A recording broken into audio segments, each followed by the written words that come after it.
दोस्तों, विकास नाम का व्यक्ति लंदन में रहकर नौकरी करता था। जब उसकी शादी हो गई तो सुहागरात को उसने अपनी बीवी के उसको जरा भी अपनी बीवी पर रहम नहीं आया और अपनी बीवी के साथ गलत काम करने लगा। दोस्तों, पूरी कहानी को विस्तार से समझाएंगे। आपके गुरुग्राम से आ रही है। यहाँ का दिनेश लंदन में रहकर नौकरी करता था। उसके माँ बाप ने उसकी सगाई एक भारतीय लड़की से तय कर दी थी। कुछ दिनों बाद उसकी शादी हो गई।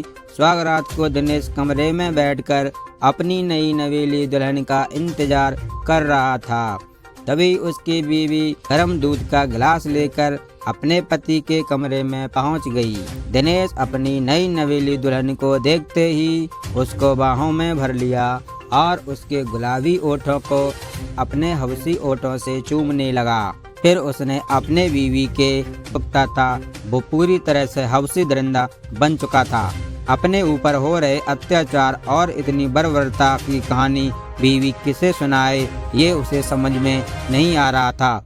कुछ ही दिनों बाद ये दोनों हनीमून से घर आ गए तो बीवी ने सास को अपनी आप बीती सुनाई। बहू की बात सुनते ही सास समझाने लगी, अरे बहू, तू तो अब कर रही है, हमने तो अपने शादी के दिनों में तुझसे भी ज्यादा मजे लिए थे, तू परेशान क्यों होती है? हमारा बेटा विदेश में रहता है, वहाँ पर तो सभी लोग ऐसे ही करते हैं। सास के ऐसे प्रवचन सुनने के बाद वो और ज्यादा दुखी हो गई। फिर दिनेश की बीवी थाने में पहुँच गई और दरोगा साहब को अपने ऊपर हो रहे जुल्म और अत्याचार की पूरी कहानी रोते हुए सुनाने लगी।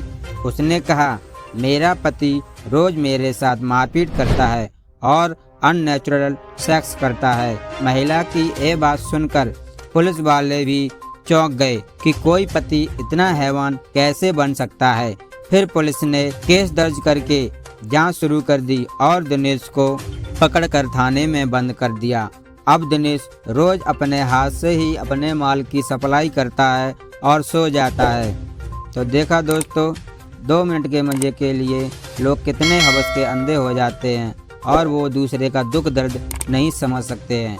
तो मिलते हैं फिर किसी अगले वीडियो में, तब तक के लिए नमस्कार।